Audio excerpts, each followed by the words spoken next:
Iya betul, ya. Silakan Ibu. Terima kasih Mbak.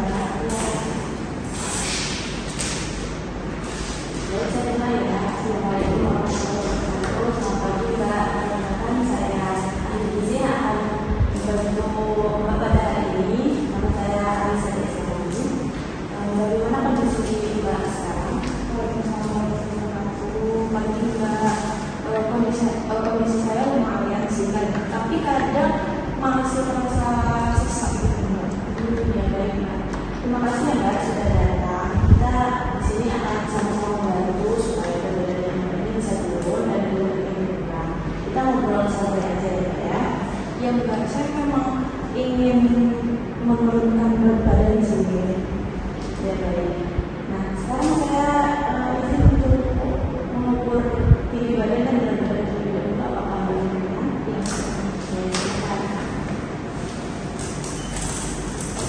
Mungkin ada tambahan yang mau dibangun atau ada silakan. Kalau terus ke depan. Oke, baik. Sekarang ke kebijakan.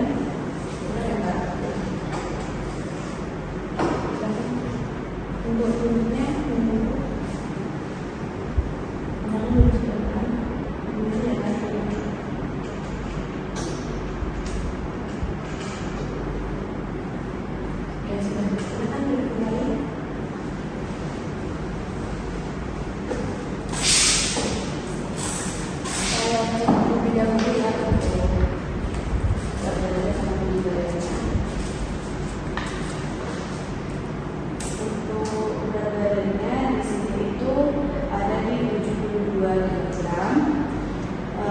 di badannya itu 153 cm. IMD-nya indeks tubuhnya itu ada di 30,7 kg per meter persegi. Nah ini di sini tuh mbaknya termasuk obesitas. Nah selain itu juga bisa saya lihat di datanya untuk kolesterol mbak itu juga cukup tinggi. Oh begitu mbak. Kamu saya tetap merasa capek gitu. Iya mbak, itu juga salah satu penyebabnya. Nah dari pola makan mbak ini saya mau tanya, mbak ini cukup sering konsumsi gorengan, santan, sama es krim ya? Iya, menurut saya lain mbak. Oh gitu. Nah di sini saya juga ingin tahu sedikit tentang lingkungannya mbak ya, karena itu juga bisa mempengaruhi pola makan. Iya mbak. Nah di rumah biasanya mbaknya makan sendiri atau beli di luar? Saya lebih sering beli di luar sih mbak. Baik mbak, di sekitar rumah atau tempat kerja, apakah banyak gorengan atau makanan yang cepat saji seperti itu? Oh iya mbak, banyak banget. Jadi gampang tergoda gitu. Sehingga itu memang sering terjadi dan itu juga menjadi tantangan yang ada. Nah, kalau dari segi waktu, biasanya mbak itu sering sibuk, apa enggak sih sehingga memilih makanan yang cepat saji yang seperti praktis? Iya, saya itu sibuk, jadi nggak sempat memasak gitu mbak. Terus kalau untuk konsumsi buah dan sayurnya, apakah ada kendala misalnya harganya atau mbaknya belum biasa makan sayur dan buah? Iya, jadi kadang mahal juga dan juga saya juga kurang terbiasa makan sayur mbak. Baik, kalau di rumah ada yang membantu mengingatkan atau justru sama-sama suka gorengan? Kalau keluarga sih lebih suka gorengan ya mbak. Berarti lingkungan sekitar juga cukup berpengaruh ya. Nah untuk dari hasil kajiannya itu di sini asupan lemaknya mbak itu cukup tinggi, sama gulanya juga. Untuk sayur sama buahnya kurang ya konsumsinya dari buah. Juga sering mengonsumsi makanan dari luar. Terus lingkungannya juga mendukung untuk mengonsumsi gorengan juga. Tapi ini terbatas untuk menyiapkan makanan. Nah ini juga bisa menyebabkan berat badan mbak meningkat sama seperti ini. Iya mbak, jadi kebiasaan juga ya. Ya betul mbak, bukan hanya dari dari lingkungan juga bisa tahu. Nah, ini saya di sini ada leaflet di sini tentang obesitas ya. Di sini menjelaskan obesitas itu adalah penyakit kronis yang berhubungan dengan berbagai kelainan medis yang disebabkan karena berbagai biologi. Di sini itu ada penyebab obesitas juga dari kebiasaan makan, faktor psikologis, atau yang makan. Penyakit tertentu juga bisa kayak tadi namanya kolesterol ya. Itu faktornya sosikultural, terus riwayat obesitas dari keluarga itu juga bisa. Untuk menghindari itu, hindari dengan tahu makanannya, terus kemudian aktivitas fisiknya, terus hindari stres, mengendali yang serius, temukan pemecahan masalah. Nah, sini ada akibat obesitas juga. Resiko penyakit jantung meningkat, terus risiko penyakit hipertensi meningkat. Tadi kan ya kolesterol juga ada. Nah, terus di sini ada contoh menu sehari. Di sini bisa paginya itu bisa pakai biji merah, telur ayam rebus, untuk sayurnya bebas, bisa apa aja. Terus untuk buahnya juga bebas. Terus untuk snacknya itu bisa dari bubur kacang hijau ini. Terus untuk makan siangnya bisa nasi putih, untuk tempe sama daging, misalnya dan buah juga. Untuk snacknya itu bisa mungkin dibuat smoothies, itu dia gak bosan juga ya, puding bisa. Makanannya bisa nasi merah, kecap sama kulit, terus telur singkong dan tahu sama buah. Di sini saya untuk membantu kondisinya Mbak, itu prinsipnya yaitu kurangi gorengan dan makanan manis. Terus ini cara masaknya itu lebih sehat dan tambah sayur dan buah juga proporsi makanannya. Kalau saya masih beli makanan di luar itu gimana?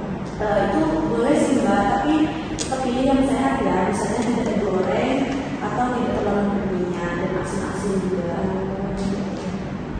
Nah, di sini juga ada DBP, saya jelaskan saja ya. Nah, ini Mbak bisa DBP itu adalah daftar bahan makanan penukar. Nah, Mbak itu bisa pakai sistem penukar makanan, misalnya karbohidrat, misalnya identik dengan nasi ya. Nah, nasi itu bisa digunakan kentang, roti, atau lumpia, itu juga bisa.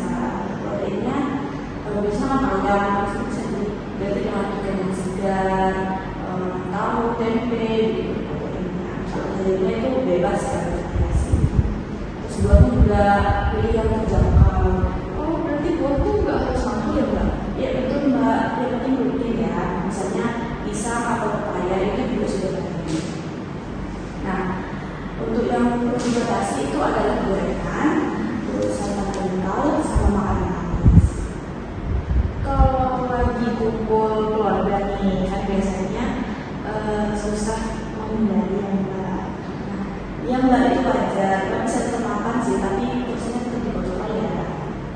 Iya, baik. Sekarang kita buat rencana yang sesuai sama kondisi badan. Untuk pertama itu gorengan yang dikurangi secara bertahap. Terus pilih makanan yang luar yang lebih sehat. Terus ada buahnya juga ditambah yang mudah didapat ya. Dan untuk sayurnya mulai sedikit tapi rutin. Yang kalau teman mungkin saya masih bisa sih. Itu yang penting konsisten ya. Menurut Mbak, apa perubahan yang paling memungkinkan dengan waktu beda? Yang paling memungkinkan mungkin gorengan yang Mbak mengurangi gorengan terlebih dahulu. Nah, betul Mbak, itu langkah yang baik. Jadi di sini juga saya ada food chart. Ini bisa dilihat porsi-porsinya ya. Nasi putihnya ini, Mbaknya biasanya yang mana nasi putihnya?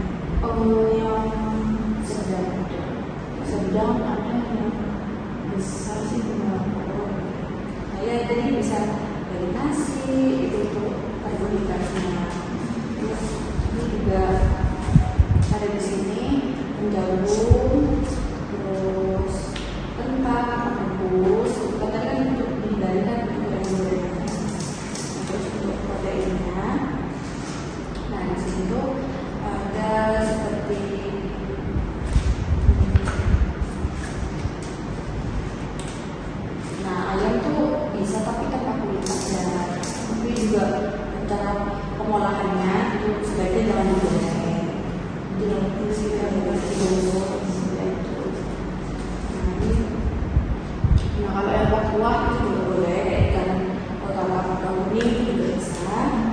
Terus di sini ada protein nuggetnya bisa dari kacang-kacangan ya, jadi nggak cuma dari karbohidrat. Terus untuk buahnya sih tadi yang baik itu pisang sama pepaya ya, itu karena juga harganya juga terjangkau dan juga dapat berdapat. Nah kalau untuk sayurannya itu tadi bebas, misalkan yang bervariasi aja. Padahal tadi kan jarang masuk. Nah untuk memastikan dari yang kita bahas agar saya tahu atau mbaknya ini apakah sudah memahami atau belum, mbak mungkin bisa mengulangi apa yang sudah saya sampaikan tadi. Jadi yang harus saya lakukan, yang pertama saya harus kurangi gorengan, terus yang kedua pilih makanan yang lebih sehat. Jadi walaupun di luar harus tetap pilih yang lebih sehat. Terus selanjutnya mulai makan buah dan sayur-sayuran. Nah, untuk sekali Mbak, berarti Mbak sudah mulai memahami apa yang kita bahas tadi ya. Yang bahasa sudah paham. Baik. Apakah ada yang ingin ditanyakan lagi? Mungkin itu Mbak. Kalau lingkungan saya masih seperti itu bisa tetap berhasil Mbak ya? Bisa sih Mbak, selama Mbaknya itu mulai mengontrol pilihan sama porsinya. Lingkungan itu memang berpengaruh, tapi Mbak juga bisa menentukan pilihan itu. Jadi kita simpulkan ya untuk pertemuan kita pada kali ini, yaitu yang pertama perbaiki pola makan secara bertahap, terus sesuaikan dengan kondisi lingkungan. Selanjutnya tetap konsisten memilih yang lebih sehat. Nanti kita evaluasi lagi minggu depan Mbak ya. Terima kasih atas waktunya Mbak. Semoga programnya berjalan lancar dan sesuai kondisi Mbak juga semakin membaik. Assalamualaikum warahmatullahi wabarakatuh. Terima kasih ya Mbak. Bisa dibawa ya. Terima kasih Mbak. Itu bentar ya. 13 menit. Oh sumpah.